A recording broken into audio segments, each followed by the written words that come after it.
E anche oggi siamo in chiusura di trasmissione che abbiamo aperto con la presentazione di una nuova realtà che riguarderà il mondo del credito e il mondo dell'impresa, ma ne parleremo nel finale. Quello che mi interessa sottolineare è che nel fine settimana è stato presentato il consueto report dell'ufficio studi della CNA, un report che ci dà delle curiosità. Sono aumentati, anzi è il record dei posti di lavoro, 48.000, sono aumentate le imprese, ma la produttività è diminuita in maniera straordinaria, 7,6 miliardi in meno. Il dato oggi nel nostro rapporto commentiamo e approfondiamo l'andamento del settore delle costruzioni in tutti i suoi segmenti tipologici.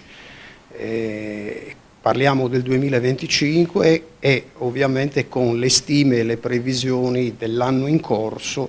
e anche del 2027. E quindi abbiamo un volume d'affari di 7,6 miliardi, si è contratto di circa il 2%, gli investimenti meno 2,8%, e l'anno scorso, il 2025, è l'anno che in maniera definitiva segna, come dire, la conclusione di quel ciclo espansivo che abbiamo vissuto negli ultimi 3 o 4 anni in Sardegna, alimentato da una mole di investimenti straordinari. Pensiamo solo al Superbonus e al PNRR che ormai pian piano, come dire, va a morire. Ecco, l'effetto di questi dati è un effetto combinato sulla somma e sull'andamento di come si sono mossi i veri comparti del settore. C'è stata una caduta, una contrazione significativa del mercato abitativo e del residenziale, che è il primo mercato.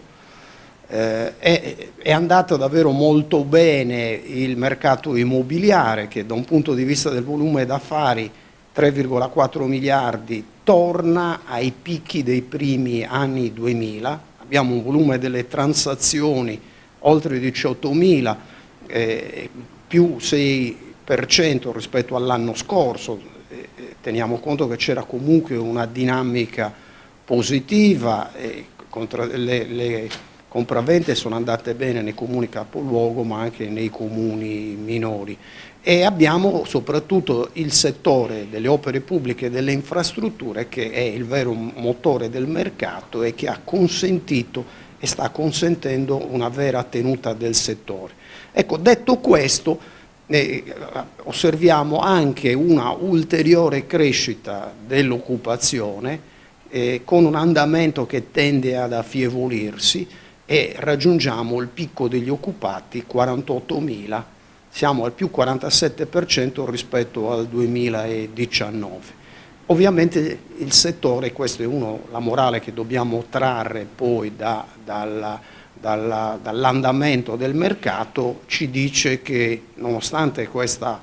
straordinaria fase espansiva, gli elementi di criticità del nostro settore, soprattutto dal lato dell'offerta, rimangono tutti, cioè rimane un sistema, come dire, imprenditoriale, un tessuto produttivo debole. Basta vedere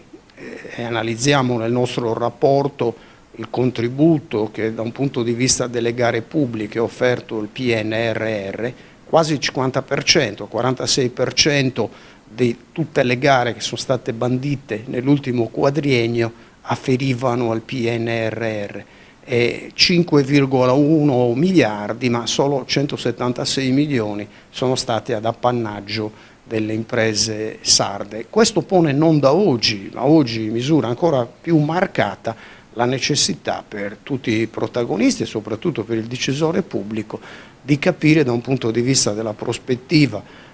di medio-lungo periodo quali sono gli strumenti e le strategie da mettere in campo per fare in modo che il sistema delle nostre imprese possa concorrere e trattenere una quota di ricchezza più alta che inevitabilmente prende la via ovviamente del continente e non rimane in Sardegna. Questo anche per le ragioni che lei ricordava, perché è un settore che al pari degli altri settori economici perde competitività e produttività e quindi capacità per poter competere con gli altri attori del mercato.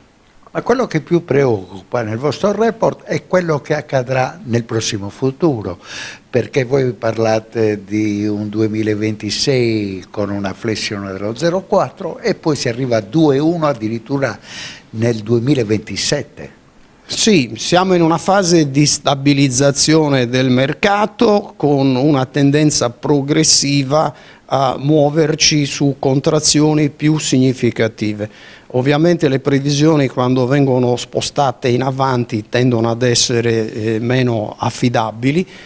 Lo diciamo nella parte conclusiva e nell'analisi che facciamo sul rapporto. Ovviamente da un punto di vista della prospettiva sarà decisivo il contesto economico e quindi bisognerà capire quali saranno gli scenari, come si muoverà la congiuntura internazionale, il costo del denaro, l'andamento delle materie prime, i costi che incidono sul settore dell'energia, del gasolio e quindi i problemi di natura, chiamiamola così, geopolitica, e poi c'è un'altra parte che attiene anche e soprattutto alle politiche pubbliche, perché questo è un settore che vive soprattutto di investimenti e di politiche pubbliche e quindi lo scenario di riferimento, per esempio, ha questi elementi di incertezza che sono dettati da alcune delle domande che noi ovviamente ci poniamo nel rapporto. Intanto a livello nazionale sono previste risorse importanti con dei piani infrastrutturali che copriranno tutto il prossimo decennio.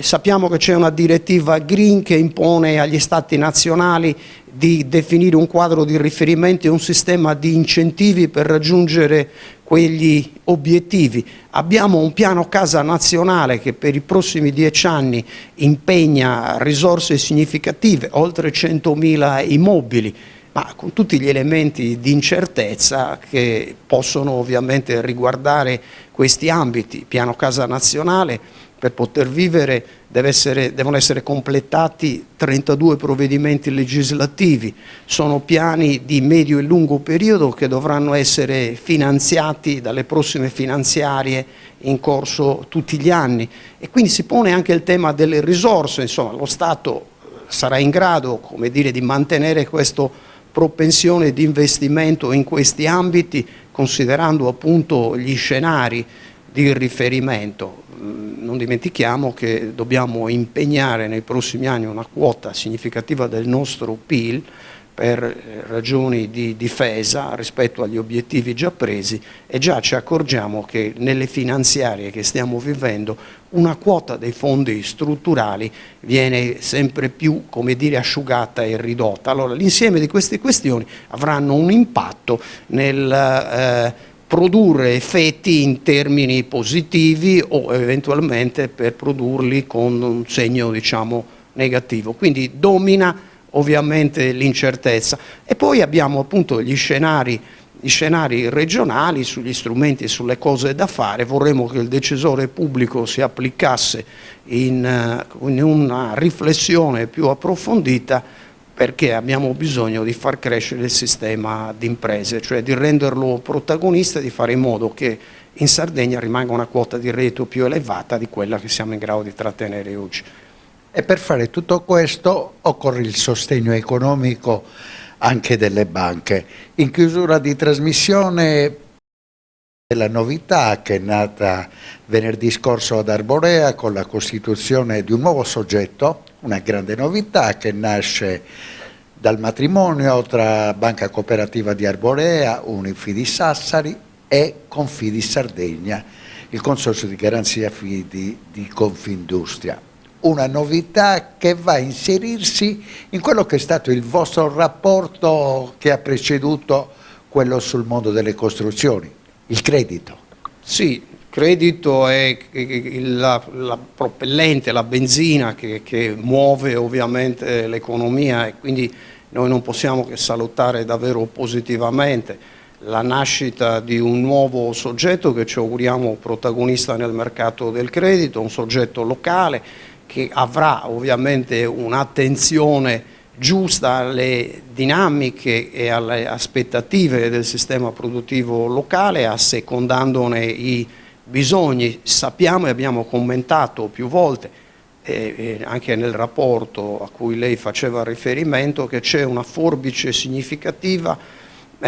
oggi ancora meno giustificata, perché il livello di sofferenze del sistema creditizio isolano è allineato alla media nazionale, mentre invece rimane una forbice che non è spiegabile, che impone tassi sia per il finanziamento, la liquidità breve, che per gli investimenti. E quindi la nascita di un soggetto, come dire, locale, che sarà, come dire, erogatore di tutte le dinamiche, come dire, creditizie, è un elemento che guardiamo positivamente con favore, e a livello territoriale devono, come dire, crearsi le giuste sinergie affinché questa iniziativa abbia successo, vada avanti e produca gli effetti che tutti speriamo.